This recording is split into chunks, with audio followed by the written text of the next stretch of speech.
સુરત જિલ્લાના પલસાણામાં કેમિકલ ફેક્ટરીમાં ભીષણ આગ, ટેન્કર અને ટેમ્પો પર સળગ્યા. 10 થી વધુ ફાયર બ્રિગેડની ગાડીઓ ઘટના સ્થળ પર. પલસાણાના માખીગા ગામમાં શ્રી બાલાજી કેમિકલ કંપનીમાં ભીષણ આગ લાગી, જેના કારણે ફેક્ટરી પરિસરમાં ભયનો માહોલ ફેલાયો. કેમિકલ સ્ટોરેજ ટાંકીમાંથી લાગેલી આ આગ ઝડપથી ફેક્ટરીમાં પાર્ક કરેલ ટેન્કર અને ટેમ્પોમાં ફેલાઈ, જેથી રસાયણોને કારણે આગ વધુ તીવ્ર બની. બારડોલી, કડોદરા, કામરેજ અને સચિનથી 10 થી વધુ ફાયર ટેન્ડરો આગને કાબૂમાં લેવા માટે ઘટના સ્થળે દોડી આવ્યા, જેના કારણે આકાશમાં ધુમાડાના ગોટે ગોટા છવાઈ ગયા. કેમિકલ ફેક્ટરીમાં સંવેદનશીલ કેમિકલને કારણે પરિસ્થિતિ અત્યંત જોખમ બની ગઈ. ફાયર ફાઇટર્સને આગને કાબૂમાં લેવા માટે ભારે પડકારનો સામનો કરવો પડ્યો હતો.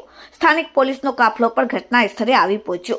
જાહેર જનતાને પ્રવેશતા અટકાવવા અને સ્થળાંતર પ્રયાસોમાં મદદ કરવા માટે વિસ્તારને ઘેરી લેવામાં આવ્યો હતો. એટલું જ નહીં, પણ અધિકારીઓ હજુ પણ પરિસ્થિતિનું મૂલ્યાંકન કરી રહ્યા છે અને ઘટનાને કારણની તપાસ કરી રહ્યા છે.